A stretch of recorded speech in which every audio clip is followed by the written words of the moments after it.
Okay, I'm gonna do some banana bread. There was a banana that was pretty perfect for banana bread or next day for the trash, if not already. But I only had one banana. So I was looking, I always had an avocado to use up. And I looked online and I did avocado. I love avocado and I use a lot, but I'd always used it as a, in salty foods, never in sweet foods. So anyway, so a stick of butter melted. Oh, it's over there on the stove. A stick of butter melted, 1 cup of granulated sugar. It says half cup of mashed avocado, 2 avocados. I'm using really what I have, because the recipe that I found for banana bread had 3 ripe bananas, and again I had, so, you don't want to play too much with putting too much of your banana in there, because then it'll make it soggy and not work. But I think it should be okay if I'm going with a little bit less. 2 eggs, so 6 tablespoons milk, 1 teaspoon vinegar, 1 teaspoon baking soda, 2 cups flour, and they put chocolate chips on the top. So just, the thing is you've got to mash.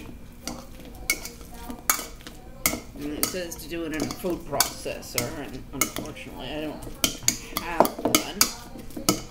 So mash your avocado and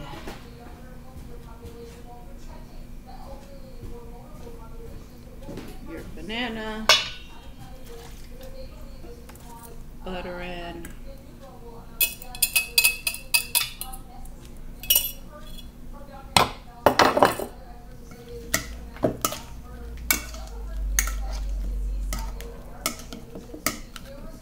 so mash the avocado until smooth.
I don't even have an egg beater.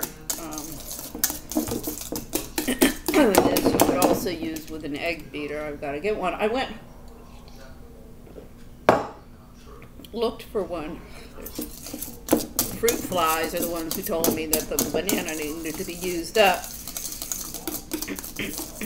But I'm trying to find an egg beater. I went Target. It says 21 bucks. Okay, fine. That's and then I get to the register, $40. I'm like, no, excuse me. That's ridiculous. And stop with all your... Just give me a basic egg beater. It's the same with the vacuum.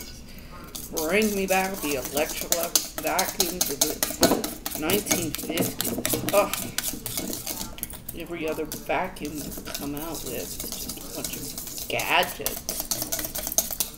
stop with all with the techie liberalism. I mean, yeah, I would like the egg beater, but you don't need a whole.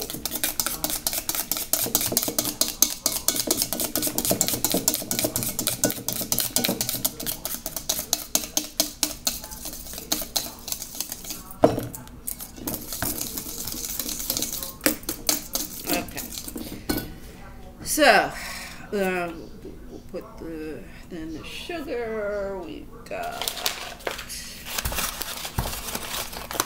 1 cup of sugar.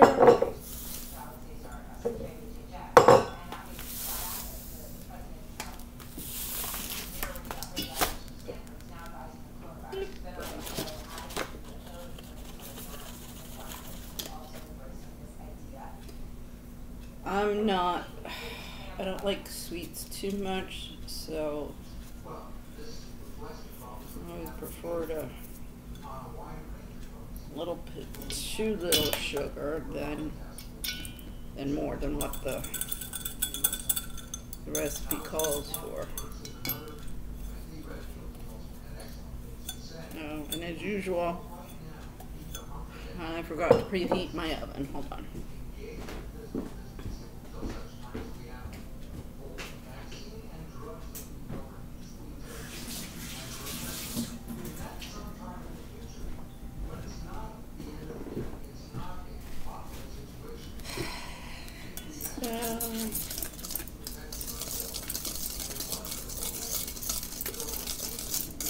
I'm not really sure why the teaspoon of vinegar is in there, but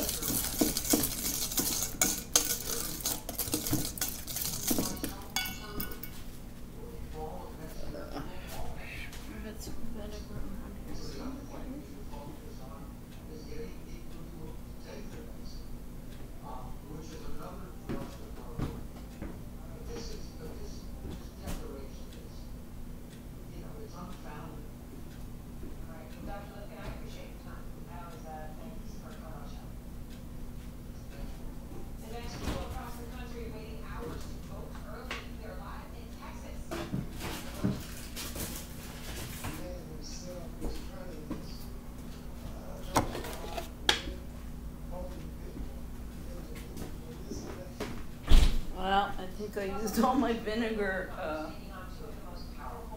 cleaning. So, I mean, it's basically acid. So, I mean, usually you have your vinegar or your lime to keep, like, the bananas from browning or the avocados from browning. So I'm not.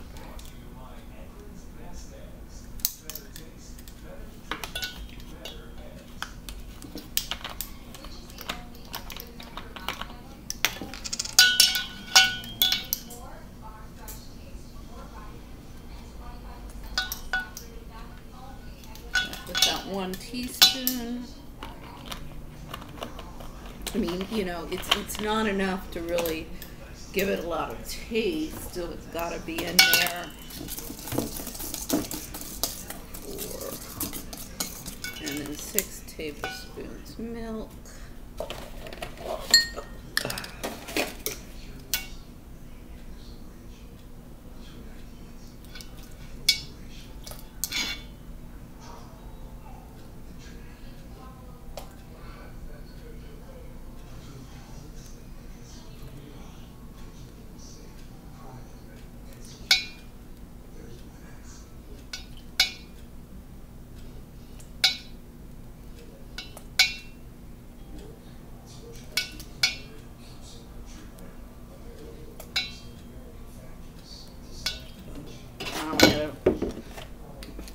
I don't have a very well stocked kitchen these days, you know, all of these group homes. This is my 9th place that I've had to move to, so I got a ½ teaspoon, so it's double. Yeah, I mean, the old white American lady can't get a job or decent housing in her own country. There's all the game players in Washington are too busy schmoozing and cruising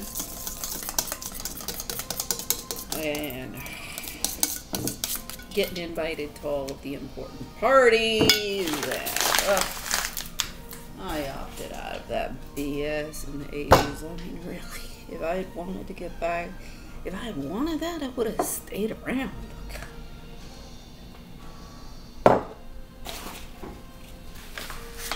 Y'all have bought into the paradigm. I mean, my younger sister and my brother, even my older sister, corporate expat. I mean, she says she couldn't stand the country, and that's why she left in the 80s, but she's just gotten on board with all of the corporate greed interests of the expats.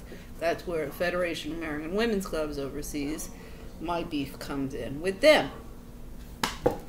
They should be doing what Global Expats is doing, as should the IMF Family Association and World Bank Family Network and UN LESA, Local Expat Spouse Association.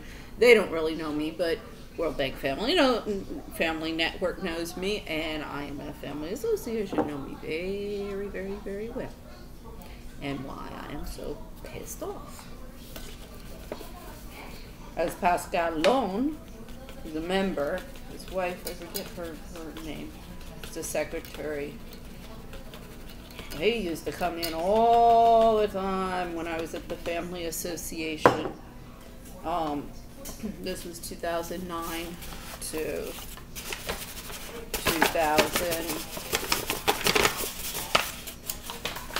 2011 when Anne Beatrix Keller ousted me.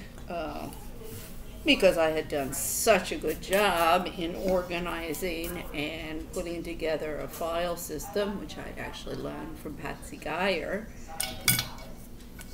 former executive assistant to Senator Johnston, and cleaned up that whole place. She thought that I had done such a wonderful job, she was going to take credit for it and get rid of me. It's typical Machiavellian games that are going on in this country. And with the Expat Wives Clubs, I keep on saying, why do you think I came up with the idea for Global Expats? Pam Perot, Federation of American Women's Clubs overseas, told me in 2005, 2006, you're just reinventing the wheel with Global Expats. I said, no, I'm fixing the wheel. I want to see all of you ladies in court. No, I'm serious. I know everybody's going to say, oh, but they're too stupid. They're just a bunch of social climbing idiots who spend their time at the country clubs. Oh my God. Well, yeah. I don't care. That's what they want to grapple up and become part of the ruling elite of the United States. Well, they can assume, along with the ruling elite of the United States, that promoted the cocaine snorting, which graduated to the opioid epidemic.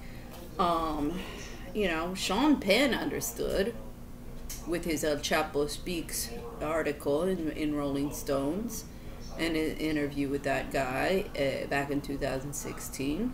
That was set me off the entire year. You got that, then you had Harper Lee's passing. That gets into my own grandfather, who was the first white lawyer to successfully defend a black man in 1910. Once again, NAACP. If Du Bois or the African American civil rights movement at the time had taken an interest in my grandfather's argumentation, in that case it was Butler, Alabama. Instead, a congressman took interest and sent him up to Washington, where he got involved in intelligence work, as my father would say. It's fine. And he got involved in subversive activity. That's why he left. My father says, we don't know what it was, but he said you could torture us and you could waterboard us. Well, my father's passed, but, I can't give you any info, but I know it was subversive. Had something to do with Pancho Villa and the whole stuff that was going on in Mexico at the time. That's all I really know. So I've got 1 teaspoon baking soda. But, you know, that white American woman can't get a job in her own country is ridiculous. Because all the game player, I mean, really, the foreigners who need to be rounded up and run out of this country and town for all these game players and the think tanks and the NGOs and we're doing nothing but going to meetings and publishing their books and cashing in on the entire cesspool. Now, this was the Koch Brothers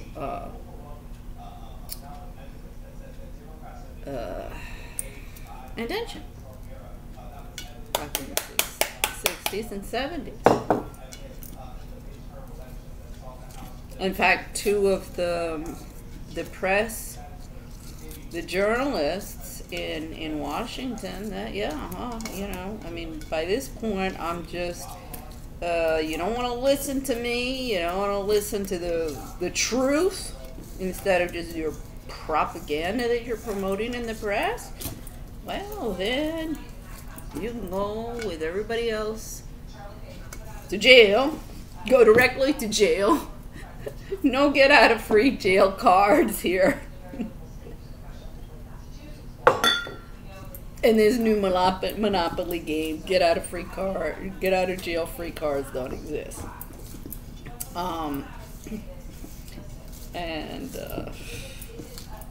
You guys keep on telling me it is what it is. It is what it is. Back in the 1980s, we used to have another expression.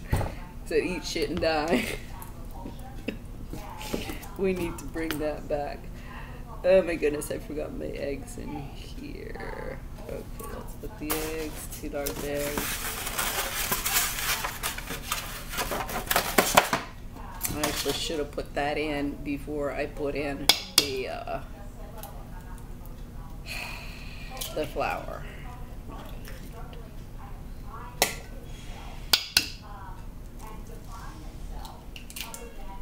I mean, with any kind of cake, I've never tried it with anything like a banana bread or any kind of fruit, because that, of course, ups your liquid content in your cake.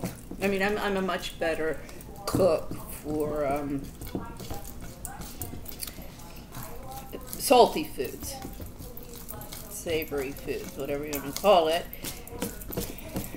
And you know, there's less chemical reaction going on with baking. You got chemical reaction in there, and so you gotta be a little bit more careful in how you mix things and in the your proportions with your leavening agents, particularly because you put too much. Oh gosh, when we moved to Bogota, because with altitude cooking, there's